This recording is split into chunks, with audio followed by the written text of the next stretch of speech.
So welcome back guys to Naim story moments. तो दोस्तों आज की वीडियो बहुत ज्यादा मजे की होने वाली है, इसलिए गाइस जो भी वीडियो देखे वो वीडियो को लाजमी लाइक शेयर करे। तो दोस्तों आप बिना कोई टाइम जाए के सीधा आते हैं वीडियो की तरफ। अब जैसा कि गाइस हमने कल की वीडियो में देखा था कि शाओलिन जुनशन की चेस्ट पर लगातार गुस्से मारे जा रहा था और ये गुस्से इतने जोर के थे कि शाओलिन के अपने हाथों की हड्डियां टूट गई थी। अब दोस्तों शाओलिन को इतना ज्यादा गुस्से में देखकर युनजुन भी समझ जाती है कि आज शाओलिन खून का बदला मेरे युनलैंड सेक के खून से ही लेगा। अब इसके साथ ही युनजुन अपने टीचर युनशन की हालत देखकर सदमे में आकर पैरालाइज होकर कुर्सी पर बैठ जाती है। अब जिया शिंगटियान और राइस एम्परर और बाकी के लोग भी शाओलिन को इतने ज्यादा गुस्से में देखकर कहते हैं कि लगता है कि शाओलिन ने पिछले इन 3 सालों में युनशन की वजह से बहुत कुछ झेला है। इस कुत्ते युनशन को 2 हिस्सों में चीर कर रख देना चाहिए जो इसने किया है। अब दोस्तों इधर शाओलिन और ज्यादा गुस्से युनशन की चेस्ट पर मारे जा रहा था जिससे युनशन की चेस्ट पर डेंट पड़ चुके थे और अभी के लिए युनशन ने डर के मारे अपनी आंखें बंद कर ली थी। अब दोस्तों जब शाओलिन युनशन को देखता है कि जिसका ऑरा बहुत ज्यादा वीक हो गया था और अब वो बस मरने ही वाला था, तो तब भी शाओलिन भी सुख का सांस लेता है और अब शाओलिन भी एग्जॉस्ट होने की वजह से एक साइड से जमीन पर गिरने लग जाता है। मगर तब भी शाओलिन को बचाने के लिए मास्टर यालाओ वहां पर आ जाते हैं और शाओलिन को पकड़ लेते हैं। अब शाओलिन मास्टर से हल्की आवाज में कहता है कि मास्टर मैं कामयाब हो गया, जिस पर मास्टर शाओलिन को देखकर एक हल्की सी स्माइल कर देते हैं। अब मास्टर शाओलिन के हाथों को देखकर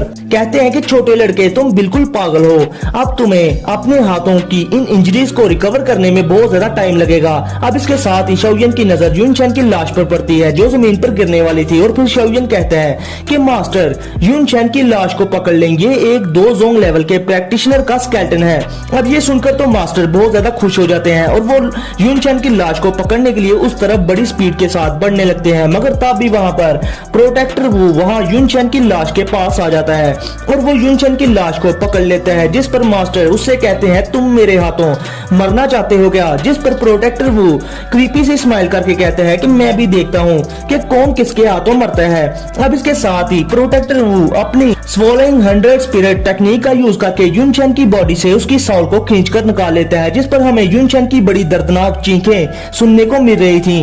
और अभी के लिए प्रोटेक्टर वो युनशन की स्पिरिट अपनी उस ब्लैक फोग में छुपा लेता है। अब सभी के लोग हैरान थे और युनशन के एल्डर्स कहते हैं कि ये प्रोटेक्टर वू तो सेक्ट लीडर युनशन का दोस्त था। मगर दोस्तों अभी के लिए इन एल्डर्स को क्या पता कि हाल ऑफ सॉल वाले किसी के सगे नहीं होते। अब इस ब्लैक फोग में से युनशन की चिल्लाने की आवाजें सुनकर सभी के लोग कह रहे थे कि यार अंदर पता नहीं युनशन के साथ क्या हो रहा होगा। अब इधर शाओलिन भी एक एनर्जी रिकवरी पिल निकाल कर खा लेता है, जिससे शाओलिन की बॉडी में थोड़ी सी एनर्जी आ जाती है और वो आपके लिए क्लियरली देख पा रहा था। और वो देखता है कि युनशन की साउल तो प्रोटेक्टर वू ने ले ली है और वो इस बारे में मास्टर से पूछता है, जिस पर मास्टर कहते हैं कि इस प्रोटेक्टर वू ने अभी अभी युनशन की साउल को निगल लिया है, जिससे इसकी स्ट्रेंथ बहुत ही ज्यादा इंक्रीज हो गई है। अब शाओलिन भी ये देखकर हैरान था कि यार ये प्रोटेक्टर वू तो बहुत ही ज्यादा कमीना है, इसने अपने ही चमचे युनशन की स्पिरिट बिना किसी वार्निंग के निकाल ली और इसको निगल गया। अब मास्टर कहते हैं कि हाल ऑफ सॉल के लोगों के लिए नॉर्मल बात है कि ये किसी भी स्पिरिट को निगल सकते हैं, मगर इसका बाद में इन्हें बहुत बड़ा साइड इफेक्ट भी होता है। जिस पर शाओलिन कहता है कि मास्टर फिर अब हम क्या करें? जिस पर मास्टर यालाओ कहते हैं कि अभी के लिए हमें प्रोटेक्टर वू को युनशन की स्पिरिट को कंप्लीटली निगलने नहीं देना चाहिए। अब मास्टर अपनी बोन चिलिंग फ्लेम को अनलीश करके प्रोटेक्टर वू को रिटायर कर देते हैं, जिस पर प्रोटेक्टर वू भी अपनी डार्क ब्लैक गोल्डन फोक को आगे कर देता है। और जब ये दोनों आपस में टकराते हैं तो ना तो वहाँ बोन चिलिंग फ्लेम बिजती है और ना ही ब्लैक फोक। अब फिर प्रोटेक्टर वू कहता है याओ चैन तुम हमारी हाल ऑफ सॉल की सीक्रेट टेक्निक से इतनी आसानी से बच नहीं पाओगे। जिसके बाद वो युनलैंड सेक के एल्डर्स की तरफ देखकर कहता है कि जैसा कि अब युनशन मर चुका है तो अभी के लिए मुझे युनलैंड सेक को और सपोर्ट करने की कोई भी जरूरत नहीं, इसलिए अब जो चीजें मैंने तुम लोगों को दी थी मैं वो वापस लेने वाला हूँ। अब ये सुनकर युनलैंड सेक के वो एल्डर्स जिन्होंने प्रोटेक्टर वू की दी हुई चीजों को यूज करके अपनी स्ट्रेंथ बढ़ाई थी वो समझ आते हैं कि अब अगली बारी इन लोगों की है, इसलिए वो सभी के एल्डर्स वहां से भागने लगते हैं। मगर तभी प्रोटेक्टर वू की उस ब्लैक फोग में से एक सक्शन फोर्स निकलती है जो कि किसी दूसरे बंदे को कोई नुकसान नहीं थी पहुंचा रही, मगर वो फोर्स इन सभी के युनलैंड सेक के एल्डर्स को जकड़ लेती है। अब अपने एल्डर्स का ये हाल देखकर युनजुन गुस्से में कहती है कि तुम ये क्या कर रहे हो। और दोस्तों अभी के लिए युनजुन की दाउची पर युनशन की जो सील लगी थी वो खत्म हो चुकी थी, क्योंकि युनशन तो अब मर चुका था। अब प्रोटेक्टर वू कहता है कि तुम्हारी यूनियन सेक्ट के ये सभी के एल्डर्स की जो स्ट्रेंथ ये मेरे हॉल ऑफ सॉल की तरफ से दी गई है, और तुम क्या समझती हो कि यूनियन सेक्ट की पावर इन 3 सालों में इतनी ज्यादा भला कैसे बढ़ सकती है, और इसलिए अब इस चीज की प्राइस पे करने का टाइम भी आ गया है। अब दोस्तों युनजुन जानती थी कि अगर यूनियन सेक्ट के ये एल्डर्स भी मारे गए तो यूनियन सेक्ट खत्म हो जाएगा। अब इसके साथ ही प्रोटेक्टर वू अपनी सेक्शन फोर्स से सभी के यूनियन सेक्ट के एल्डर्स की स्पिरिट उनकी बॉडी से निकालकर उस ब्लैक फॉग में खींच लेते हैं। अब दोस्तों युनजुन ये सब देखकर गुस्से में प्रोटेक्टर वू पर अटैक कर देती है कि कमीने कहीं के इन लोगों की स्पिरिट वापस दो, और ये देखकर प्रोटेक्टर वू युनजुन पर एक ब्लैक कलर का तीर फेंकते हैं जिसको युनजुन अपनी स्वाट की मदद से खत्म कर देती है। अब इसके साथ ही युनजुन इस ब्लैक फॉग के पीछे अपीयर हो जाती है और अभी के लिए वो इस ब्लैक फॉग पर अटैक करने ही वाली थी, मगर तब भी इस ब्लैक फॉग में से बहुत पावरफुल एनर्जी निकलकर युनजुन से टकराती है जिससे वहां पर एक बड़ा सा ब्लास्ट होता है और युनजुन जमीन की तरफ गिरने लगती है, मगर युनजुन अपने आप को कैसे तैसे करके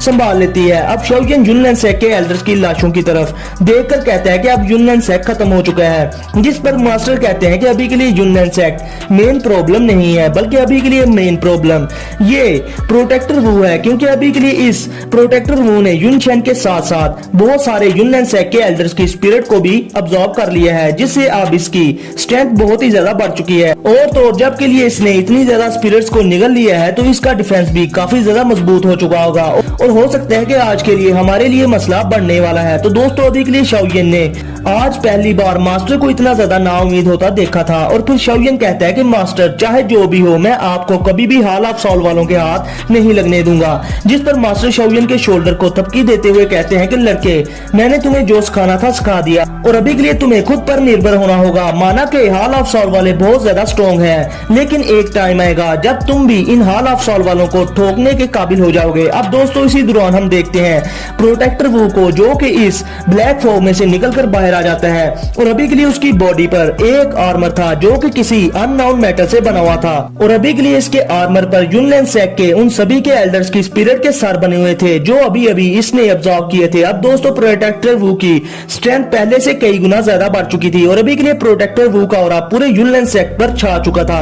अब इधर युनजुन प्रोटेक्टर वू से गुस्से से कहती है कि तुम जहरीले सांप, तुझे आज मैं नहीं छोड़ूंगी। अब प्रोटेक्टर वू युनजुन से कहता है कि मेरा अभी के लिए तुमसे कोई लेना देना नहीं, मैं तो बस यहाँ पर याओ चैन की स्पिरिट लेना चाहता हूँ, इसलिए तुम बीच में ना पड़ो तो अच्छा होगा। जिस पर युनजुन गुस्से में अपने यूनियन सेक्ट के बाकी बचे एल्डर्स और डीकन्स और डिसाइबल्स को प्रोटेक्टर वू के खिलाफ फॉर्मेशन बनाने का ऑर्डर दे देती है। अब ये देखकर प्रोटेक्टर वू जोर जोर से हंसने लगता है और कहता है कि तुम सबके लोग बेवकूफ लोग हो, मगर तब भी दोस्तों माउंटेन्स के पीछे से एक पावरफुल ओरा अपीयर होता है, जिस पर शाओयन हैरान होकर कहता है कि ये तो नालन जेनलन का लग रहा है। अब दोस्तों फिर हम देखते हैं नालन जेनलन की एक खूबसूरत सी एंट्री को, जो कि अभी के लिए एक रेनबो के बीच में से निकलकर सबके सामने अपीयर होती है, और अभी के लिए उसने काले कपड़े पहने हुए थे, और अभी के लिए सभी के लोग नालन जेनलन को देखकर बस यही कह रहे थे कि क्या लड़की है यार। अब जब नालन जेनलन यूनियन सेक्ट की ये हालत देखती है तो वो काफी ज्यादा परेशान हो जाती है,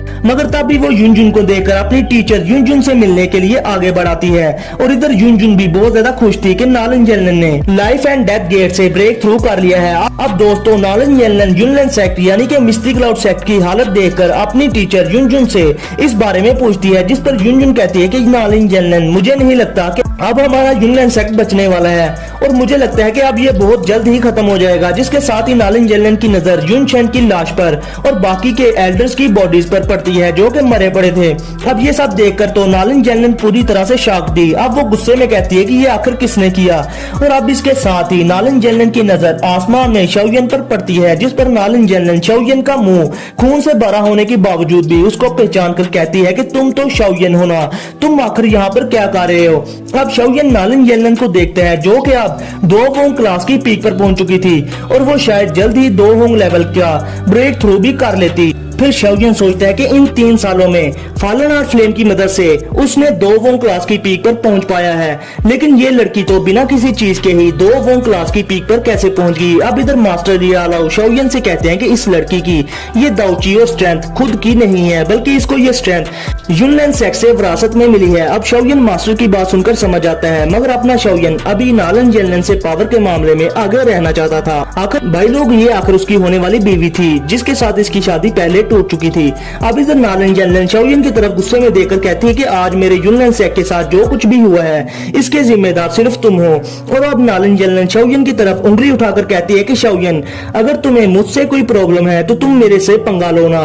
भला तुम मेरे युनलैन सेक के साथ क्यों मसले खड़े कर रहे हो? और वो जो 3 साल पहले हमारे बीच में मसला था वो 3 साल पहले ही खत्म हो गया था, मगर तुम फिर भी वापस आ गई हो।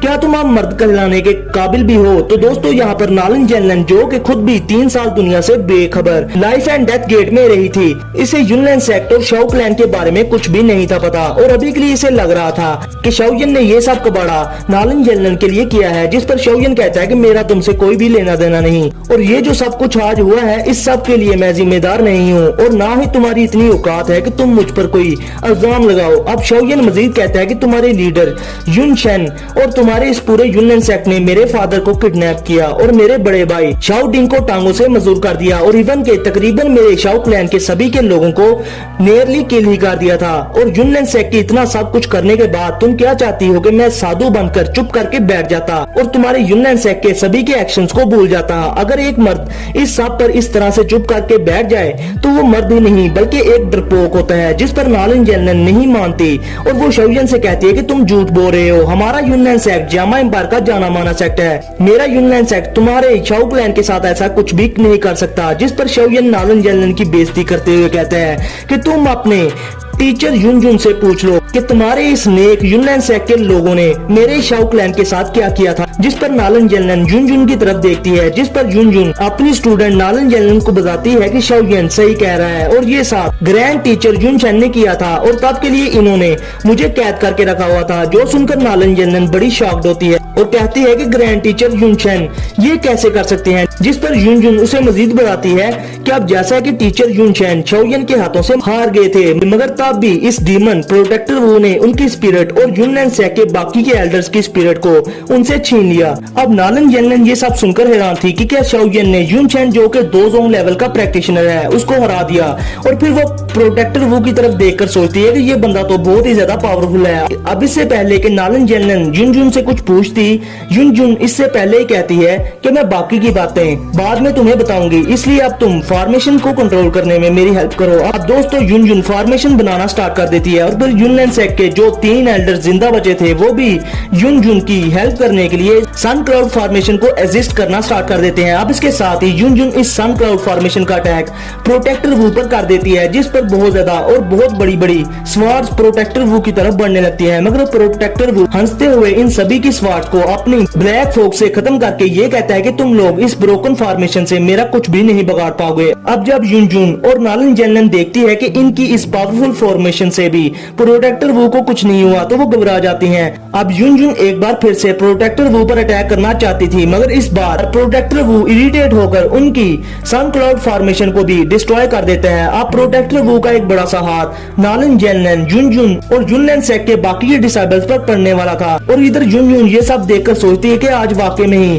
ऊपर वाला भी यही चाहता है कि हमारा युनलैन सेक्ट खत्म हो जाए। अब युनजुन, नालन जेनलन और सभी के युनलैन सेक्ट के बाकी के लोग प्रोटेक्टर वू के एक ही वार से हार जाते हैं। और फिर प्रोटेक्टर वू शाओयन की तरफ देखकर कहते हैं कि लड़के, आज तुम में से यहाँ से कोई भी बचकर नहीं जा पाएगा, क्योंकि आज मुझे याओ चैन की स्पिरिट और तो शाओ क्लैन के लोग भी चाहिए। अब दोस्तों, अभी के लिए प्रोटेक्टर वू की बढ़ी हुई स्ट्रेंथ की वजह से मास्टर के लिए प्रोटेक्टर वू से फाइट कर पाना बहुत ही ज्यादा मुश्किल था। मगर शाओयन अपने दिल में सोचता है कि अगर इसने मेरे मास्टर को पकड़ने की कोशिश की तो मैं इसको मार दूंगा, चाहे मुझे इसके लिए अपनी जान ही क्यों ना देनी पड़े। मगर मास्टर शाओयन का हाथ पकड़कर समझ जाते हैं कि शाओयन क्या सोच रहा है, इसलिए वो शाओयन से कहते हैं कि मैं इसको संभालता हूं और तुम हाई बुदोंग की साइड पर चले जाओ। क्योंकि दोस्तों, अगर अभी के लिए शाओयन प्रोटेक्टर वू से लड़ता है तो उल्टा मास्टर को शाओयन को प्रोटेक्टर वू से बचाना पड़ जाएगा। अब शाओयन मास्टर को देखकर उन्हें इतना ही कह पाता है कि मास्टर नहीं, मगर मास्टर यालाओ शाओयन को अपनी फोर्स से पुश करके दूर आइस एम्परर हाई बुदोंग के पास भेज देते हैं। अब प्रोटेक्टर वू हंसते हुए कहता है कि आज तुम दोनों को मेरे हाथों से कोई भी नहीं बचा पाएगा। और याओ चैन, क्या तुम्हें अभी भी लग रहा है कि तुम इस स्ट्रेंथ के साथ मेरा मुकाबला कर सकते हो? जिस पर मास्टर हंसते हुए कहते हैं कि तुम मुझे इतनी भी आसानी से नहीं पकड़ पाओगे। जिसके साथ ही मास्टर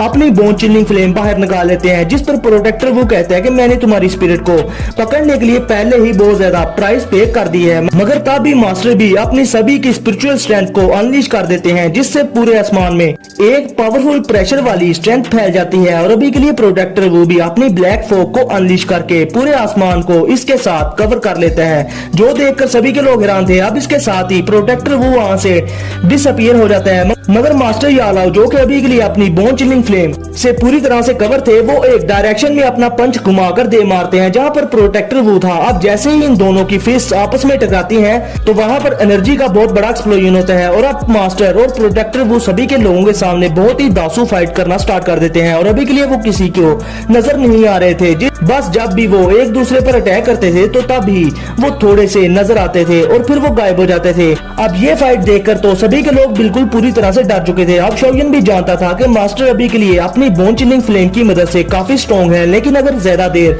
ऐसा ही चलता रहा तो मास्टर प्रोटेक्टर वू को होल्ड नहीं कर पाएंगे। मगर दोस्तों अभी के लिए युन चैन की स्पिरिट को निगलने के बाद प्रोटेक्टर वू 2 जोंग के 6 स्टार पर पहुंच चुका था और युन चैन खुद 2 जोंग के 3 स्टार पर था और मास्टर की स्ट्रेंथ इन दोनों से ज्यादा थी। मगर अभी के लिए प्रोटेक्टर वू मास्टर को इस तरह से फाइट में सुप्रेस करने में कामयाब हो पा रहा था।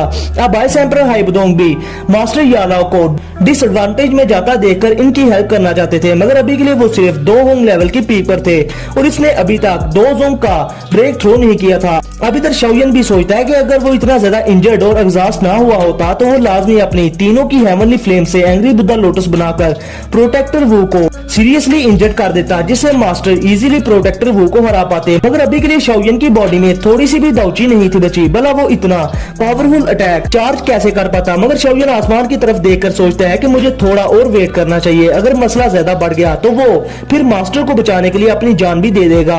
अब इधर अपना बहादुर आइस एम्परर हाइबदोंग भी मास्टर को डिसएडवांटेज में जाता देखकर सोचता है कि शोयन मेरा करीबी दोस्त है और मैं इसके मास्टर को हॉल ऑफ साउल के हाथों कैप्चर होता नहीं देख सकता, और अगर अब टाइम आया तो मैं फिर अपनी जान जोखिम में डालकर इसके मास्टर की हेल्प करूंगा। अब इधर आसमान में मास्टर और प्रोटेक्टर वू की फाइट की वजह से एक बड़ी सी दरार पड़ जाती है और फिर इसके साथ ही मास्टर और प्रोटेक्टर वू एक बार फिर एक दूसरे के साथ पूरी स्ट्रेंथ के साथ टकरा जाते हैं और फिर इसके साथ ही वहां एक बड़ा सा एक्सप्लोजन होता है और एक जोरदार थंडर क्लैप की आवाज आती है, जिसकी वजह से लोगों के कानों से खून निकलना स्टार्ट हो जाता है। और ये एक्सप्लोजन की जो आवाज थी वो शोयन की सोनिक दो टेक्निक से बिल्कुल भी कम नहीं थी। अब इस एक्सप्लोजन की वजह से प्रोटेक्टर वू की जो ब्लैक फॉग आसमान में छाई हुई थी वो भी वीक हो जाती है, मगर इसके साथ ही मास्टर भी थोड़े से इंजर्ड हो जाते हैं। अब आप लोगों का जिगरी दोस्त प्रोटेक्टर वू मास्टर से कहता है कि तुम वाकई में ही वही 2 जून जी हो जो कि दाउची कॉन्टिनेंट को डोमिनेट किया करता था, मगर अभी के लिए तुम काफी इंजर्ड हो। जिस पर मास्टर भी एक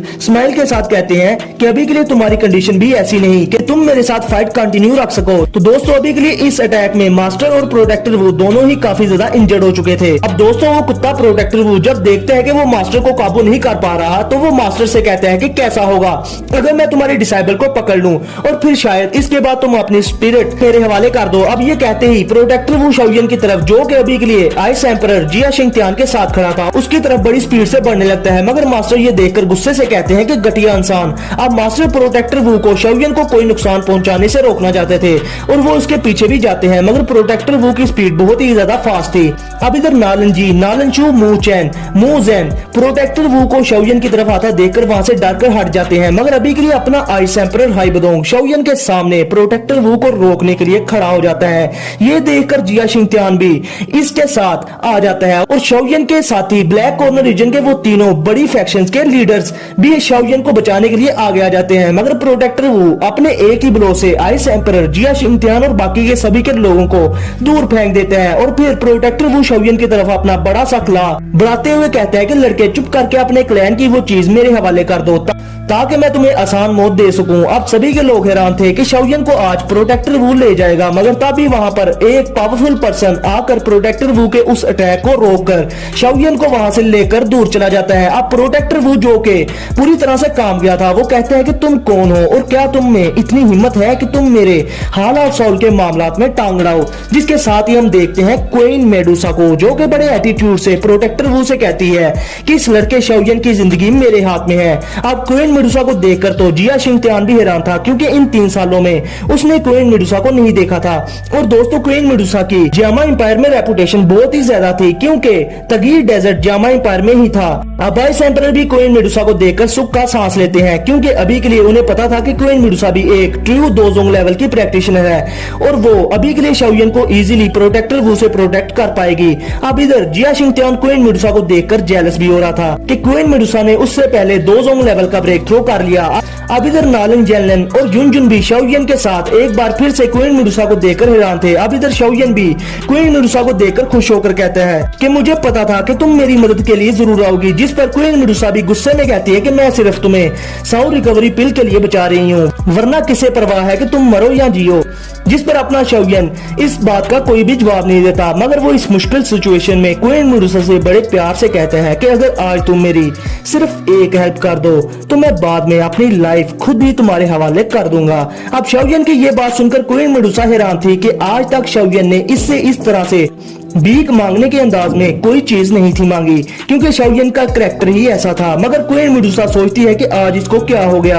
अब क्वीन मेडुसा के दिल में भी शाओयन के लिए थोड़े से इमोशंस जाग उठते हैं और फिर क्वीन मेडुसा प्रोटेक्टर वू और मास्टर यालाओ की तरफ देखकर शाओयन से कहती है कि क्या तुम ये चाहते हो कि मैं तुम्हारे टीचर को इस प्रोटेक्टर वू से बचाऊं। जिस पर शाओयन कहता है कि हाँ, जिस पर क्वीन मेडुसा प्रोटेक्टर वू को गौर से देखकर कहती है कि मेरे लिए तुम्हारे टीचर को बचाना अभी के लिए बहुत ज्यादा मुश्किल है, क्योंकि ये प्रोटेक्टर वो तो मुझसे भी ज्यादा स्ट्रॉन्ग है और अभी के लिए अगर मैं तुम्हें बचाने में कामयाब होगी तो मेरे लिए तुम्हारे टीचर को बचाना नामुमकिन होगा। अब शाओयन ये सुनकर काफी दुखी हो जाता है कि यार क्वीन मेडुसा जैसी घमंडी औरत भी ये कह रही है कि ये प्रोटेक्टर वो इससे ज्यादा स्ट्रॉन्ग है। मगर फिर शाओयन क्वीन मेडुसा से कहता है तो फिर क्यों ना तुम मेरे मास्टर से हाथ मिला लो, इस तरह से तुम प्रोटेक्टर वो को आसानी के साथ हरा पाओगे। जिस पर क्वीन मेडुसा कहती है कि अभी के लिए तुम्हारे टीचर बहुत ज्यादा इंजर्ड है और अगर मैंने उनके साथ मिलकर इस प्रोटेक्टर वो से फाइट की भी तो मेरी हालत भी ऐसी ही हो जाएगी और फिर यहाँ पर कोई भी प्रोटेक्टर वू को रोक नहीं पाएगा और हो सकता है कि फिर प्रोटेक्टर वू तुम्हें पकड़ ले। जो सुनकर शाओयन का दिल भर आता है कि यार मास्टर को बचाने के लिए अब क्या किया जाए।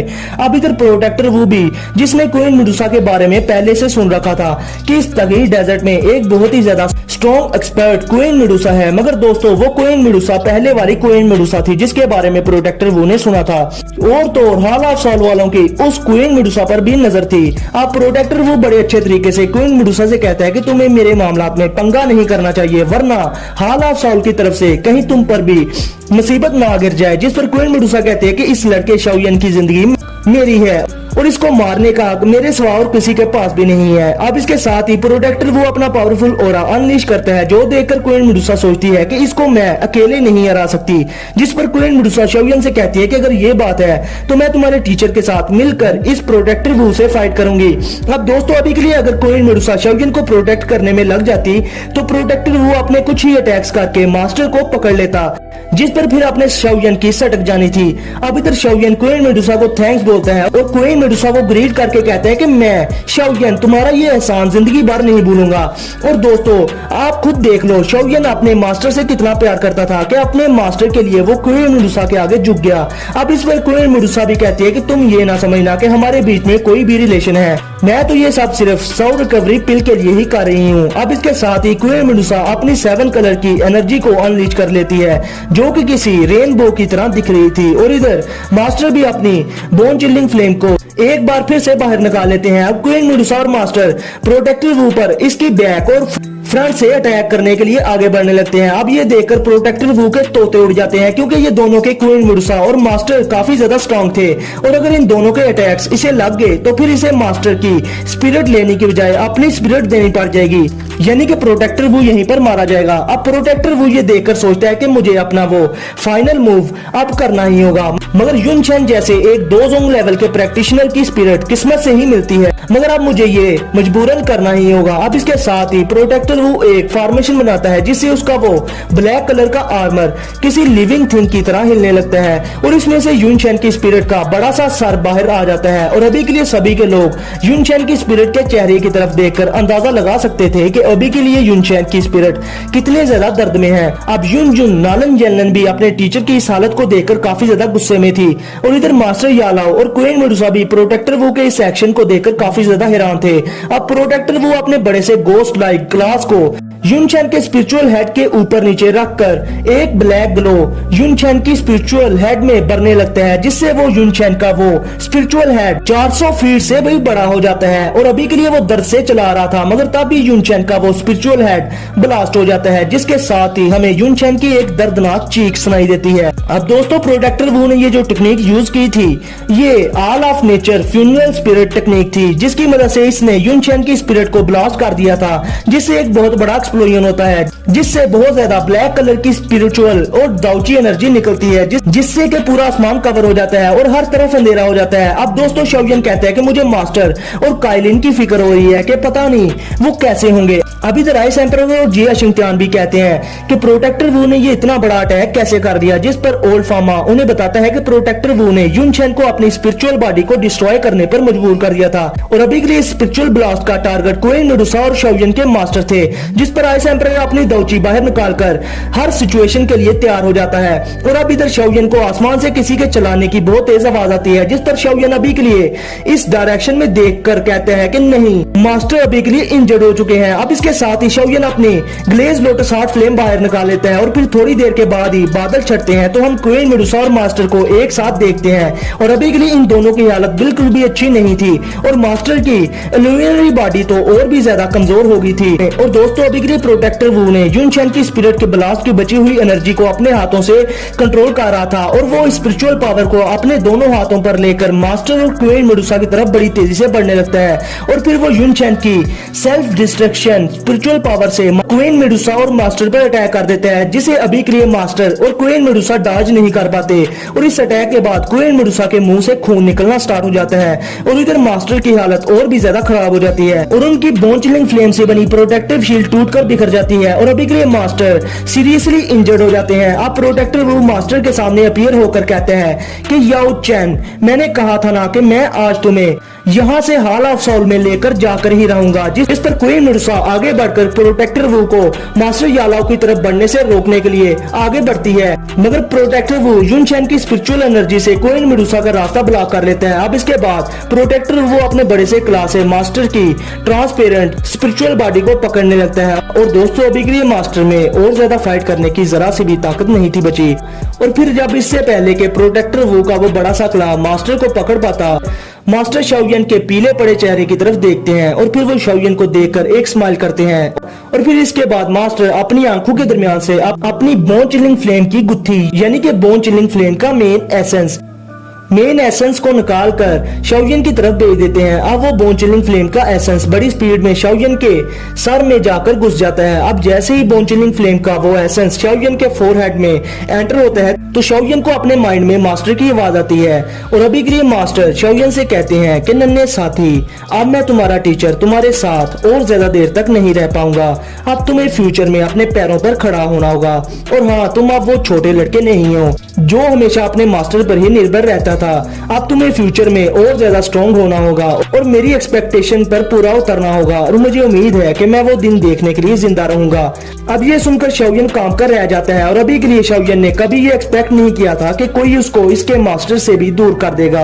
अब मास्टर शाओयन से कहते हैं कि रिलैक्स हो जाओ, मैं तुम्हारा टीचर याओ चैन इतनी आसानी से नहीं मरूंगा। और ये जो फायर ग्लो मैंने तुम्हें दिया है, ये बोन चिलिंग फ्लेम का एसेंस है और मैंने अभी के लिए इसे तुम्हारे फोरहेड में छोड़ दिया है। और जब तुम इसके बारे में और ज्यादा जान जाओगे तो तुम इसको इजीली यूज कर पाओगे, मगर अभी के लिए तुम्हारा फ्लेम मंत्रा इस बोन चिलिंग फ्लेम को ऑब्जर्व करने के काबिल नहीं है। और अगर किसी दिन बदकिस्मती से मैं मारा गया या रिफाइन कर लिया गया तो फिर तुम ये समझना कि ये बोन चिलिंग फ्लेम तुम्हारे मास्टर की तरफ से तुम्हारे लिए एक लास्ट गिफ्ट है। और हाँ, ये जो मेरी ब्लैक रिंग थी जिसमें मैं रहा करता था, ये बोन फ्लेमिंग रिंग है। और हाँ, इसमें मैंने लाइफ ड्यूरिंग पिल के इफेक्ट को खत्म करने का सोल्यूशन भी रखा हुआ है, जो कि तुम यूज करके अपने भाई की जिंदगी बचा सकते हो।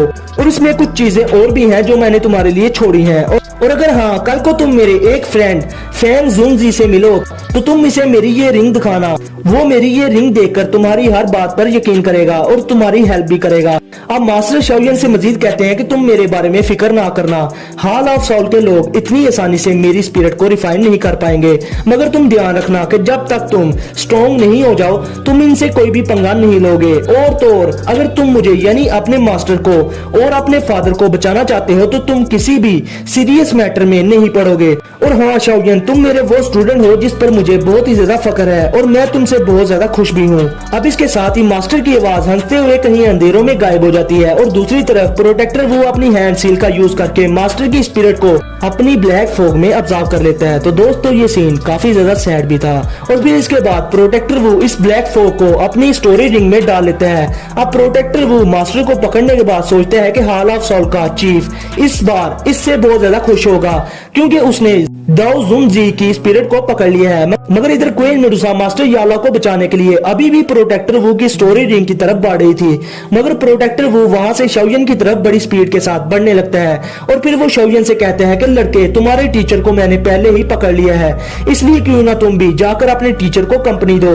मगर इधर अपना शाओयन मास्टर की वजह से सदमे की हालत में बेहिस होकर खड़ा था और इधर प्रोटेक्टर वो शाओयन को पकड़ने के लिए इसके बहुत करीब पहुंच चुका था। और अभी के लिए क्वीन मेडुसा जल्द से जल्द शाओयन को बचाने के लिए वहां पर पहुंचने की कोशिश कर रही थी। और इधर आइस एम्परर, जिया शिंगटियान और बाकी के लोग इससे पहले के प्रोटेक्टर वू को रोकने के लिए आगे आते, तब भी सदमे की हालत में खड़े शाओयन के सामने अपनी वो लिटिल गर्ल ज़ियन आ जाती है। और इधर आइस एम्परर अपनी पावर का यूज करके शाओयन को इस जगह से जल्दी से हटा देते हैं।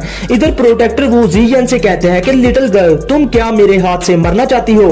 अब इसके साथ ही प्रोटेक्टर वू लिटिल गर्ल ज़ियन पर अपनी एनर्जी की लेयर से अटैक कर देते हैं। मगर अपनी लिटिल गर्ल की आंखों में तब भी वो पर्पल ग्लो होता है और एक स्ट्रॉन्ग पर्पल एनर्जी ज़ियन के बाजुओं को कवर कर लेती है, जिसके साथ ही ज़ियन एक पंच के साथ प्रोटेक्टर वू के अटैक को वहीं पर खत्म कर देती है। अब ये देखकर प्रोटेक्टर वू बहुत ज्यादा हैरान था।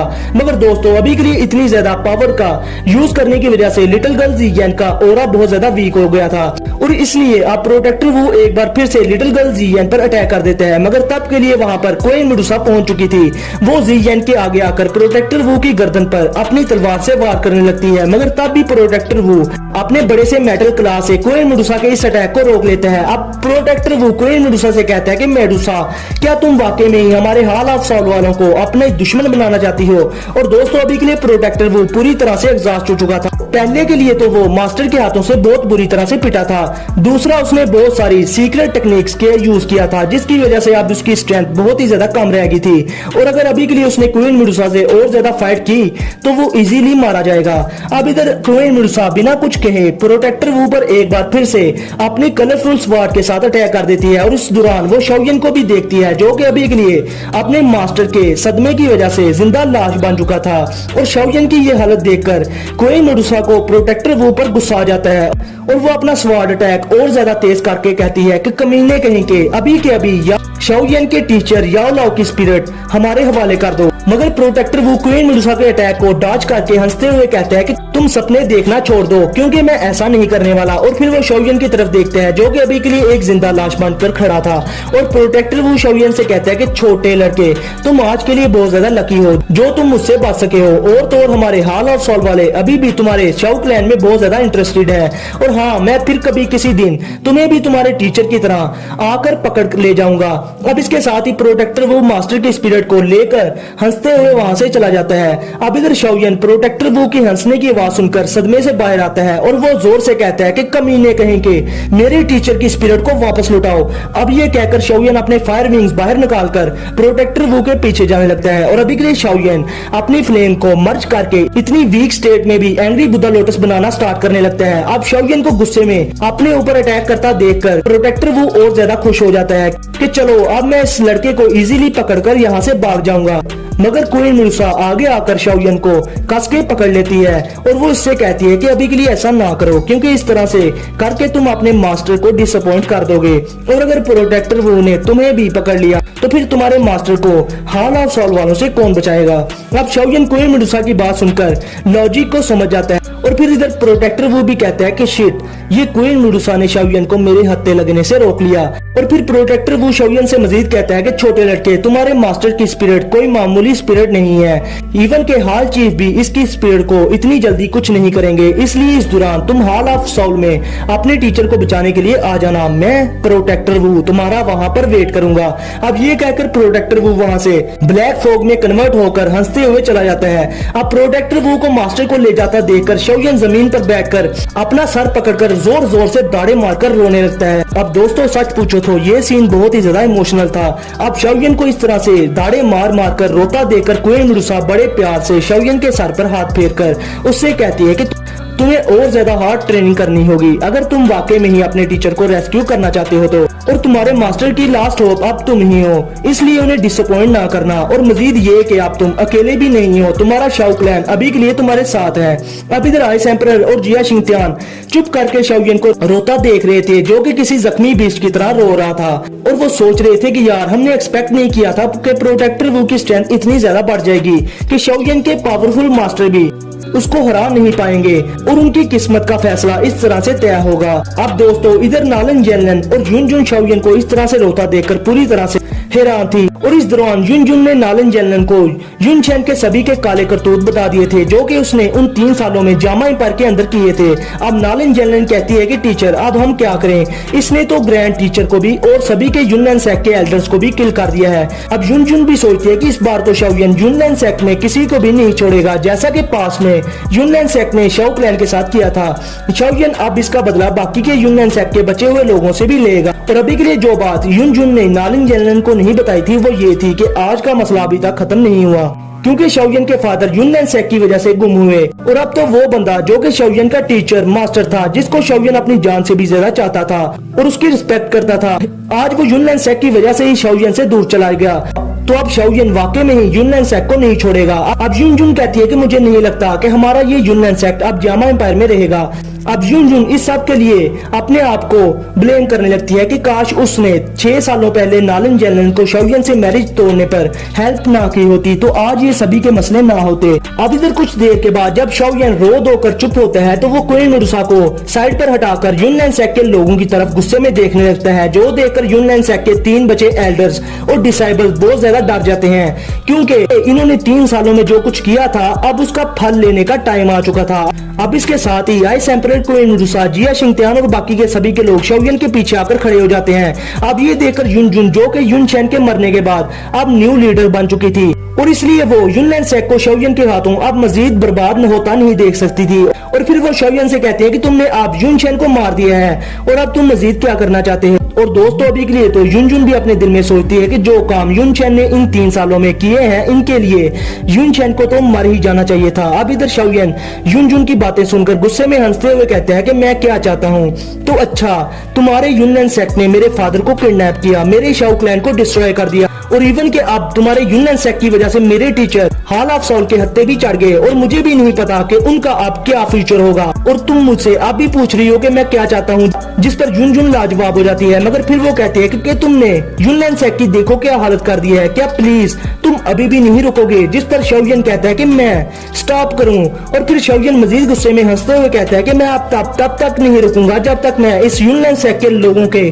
खून से जामा एम्पायर की गलियां ना भर दूं, और अब मैं यूनलैंड सेक्ट के लोगों के खून से अपने शाओ क्लैन के लोगों के खून को साफ करूंगा। जिस पर युनजुन भी दुखी होकर शाओयन से कहती है कि यूनलैंड सेक्ट ने पहले ही अपने बहुत सारे लोगों की बलि दे दी है, क्या शाओयन क्या तुम यूनलैंड सेक्ट पर थोड़ा सा रहम नहीं करोगे। जिस पर शाओयन हंसते हुए कहता है कि क्या तुम्हारे यूनलैंड सेक्ट के लोगों ने तब के लिए मेरे शाओ क्लैन के लोगों पर रहम किया था जब ये लोग उन्हें किल कर रहे थे, और अगर माइटियर फैमिली वहां ना आती तो आज मेरे शाओ क्लैन का कोई भी पर्सन जिंदा ना होता। जिस पर युनजुन लाजवाब हो जाती है, क्योंकि दोस्तों यहाँ पर सारा किया दरा यूनलैंड सेक्ट का ही था। अब युनजुन भी कहती है कि मुझे पता है कि यूनलैंड सेक्ट गलती पर था, मगर अब मैं अपने लोगों को बचाने के लिए तुम्हें रोकूंगी, चाहे मुझे इसके लिए अपनी जान ही क्यों ना देनी पड़े। जिस पर शाओयन गुस्से में कहता है कि युनजुन मैं अब यूनलैंड सेक्ट के सभी के लोगों को किल करके ही रहूंगा, और तुम मुझे इससे नहीं रोक सकती। अब युनजुन मजीद सोचती है कि 3 साल पहले भी इसने शाओयन को डिसअपॉइंट किया था, और आज भी वो शाओयन को खुद से नाराज नहीं था करना चाहती। जिस पर युनजुन अपने दिल पर पत्थर रखकर कहती है कि शाओयन फिर तुम्हें यूनलैंड सेक्ट के लोगों को मारने से पहले मुझे हराना होगा, और तुम्हारी स्ट्रेंथ को देखकर तो तुम मुझे इजीली हरा भी दोगे। जिस पर शाओयन गुस्से में कहता है कि युनजुन तुम अपनी हद पार ना करो तो अच्छा होगा। अब युनजुन अपने दिल में ये भी कहे जा रही थी कि शाओयन मुझे माफ कर देना। अब शाओयन गुस्से में बहुत सारी मेडिसिनल पिल्स खा लेता है, जिससे उसका ऑरा थोड़ा बहुत स्टेबल हो जाता है, मगर अभी भी शाओयन का ऑरा वीक ही था, जिस पर आइस एम्परर कहते हैं कि शाओयन तुम्हें इनसे फाइट करने की कोई भी जरूरत नहीं, हम यहाँ पर है ना। अब इधर युनजुन शाओयन को देखकर अपनी स्वाड भी बाहर निकाल लेती है, मगर तब भी बेवकूफों की प्राइम मिनिस्टर नालन जेलन शाओयन के आगे आ जाती है और कहती है कि टीचर ये सब मेरी वजह से शुरू हुआ था और अब मैं ही इसे खत्म भी करूंगी। अब नालन जेलन शाओयन को देखकर कहती है कि शाओयन पिछले 3 सालों में युनलैंड सेक्ट ने तुम्हारे शाओ क्लैन के साथ जो भी किया इसके लिए मुझे बहुत ज्यादा दुख है, मगर मैं भी युनलैंड सेक्ट की मेंबर हूँ और अगर तुम वाकई में मेरे युनलैंड सेक्ट को डिस्ट्रॉय करना चाहते हो तो तुम्हें पहले मुझसे लड़ना होगा। अब इसके साथ ही नालन जेलन भी अपनी दाउची बाहर निकाल लेती है। अब नालन जी और नालन शू नालन जेलन को डांट कर कहते हैं कि ये मामला शाओयन और युनलैंड सेक्ट के दरमियान है, तुम इससे दूर रहो बेटी। और अभी के लिए दोस्तों नालन जी को लग रहा था कि नालन जेलन शाओयन को एक बार फिर से गुस्सा दिला देगी, जिसकी वजह से हो सकता है कि उसका खमियाजा पूरे नालन क्लैन को ही भुगतना पड़े। जिस पर नालन जेलन कहती है कि ये जो आज मैं हूँ बस मैं अपने टीचर की वजह से हूँ, इसलिए मैं अपने सेक्ट को बर्बाद होता नहीं देख सकती। अब ये देख करके नालन जेलन जिद्दी बन गई है। नालन जी शाओयन से कहते हैं कि मिस्टर शाओयन प्लीज मुझे इजाजत दें, मैं अपनी पोती को खुद ही संभाल देता हूँ, मगर शाओयन उनको अपने हाथ के इशारे से चुप करवा देते हैं। और फिर शाओयन नालन जेलन को देखकर लाइट की स्पीड से वहां से डिसअपियर होकर नालन जेलन की तरफ बढ़ने लगता है, जिस पर नालन जेलन शाओयन की स्पीड देखकर पूरी तरह से हैरान थी और फिर वो अपनी स्वाड से शाओयन की ब्लैक शैडो पर एनर्जी की लेयर्स शूट करती है, मगर शाओयन से सभी के स्वाड ओरा को डॉज करके बहुत अजीब तरीके से डिसअपियर हो जाता है। अब शाओयन की फास्ट स्पीड देखकर तो नालन जेलन पूरी तरह से शॉक थी और अब वो एक डायरेक्शन में अटैक करती है, मगर शाओयन वहां अपीयर होकर अपने डार्क ग्रीन फ्लेम की मदद से नालन जेलन के उस अटैक को खत्म कर देते हैं। और फिर इसके साथ ही शाओयन नालन जेलन को गर्दन से पकड़कर उठा लेता है और फिर शाओयन उससे कहता है कि माना कि हम दोनों दो वोंग क्लास की पीक पर हैं, मगर मैं तुम्हें कुछ वार में ही किल कर सकता हूँ। और दोस्तों अगर अभी के लिए शाओयन नालन जेलन की गर्दन पर थोड़ा सा दबाव और डालता तो नालन जेलन की गर्दन वहीं पर टूट जानी थी और वो मर भी सकती थी। अब दोस्तों इसके साथ ही हमारा आज का ये एपिसोड यहीं पर होता है खत्म। तो दोस्तों इतनी बड़ी वीडियो बहुत ज्यादा मेहनत के साथ बनी है, इसलिए आप वीडियो पर जितने हो सके उतने ज्यादा लाइक करने हैं और तो इस वीडियो को ज्यादा से ज्यादा शेयर करना है। और दोस्तों अभी के लिए ये आप लोगों का काम है कि मेरे चैनल पर पूरे 6000 सब्सक्राइबर करवाने का। तो फिर दोस्तों जल्दी से ये टारगेट पूरा कर दें। तो फिर मिलते हैं आप लोगों से नेक्स्ट वीडियो में, तब तक के लिए अपना और अपने प्यारों का बहुत सारा ख्याल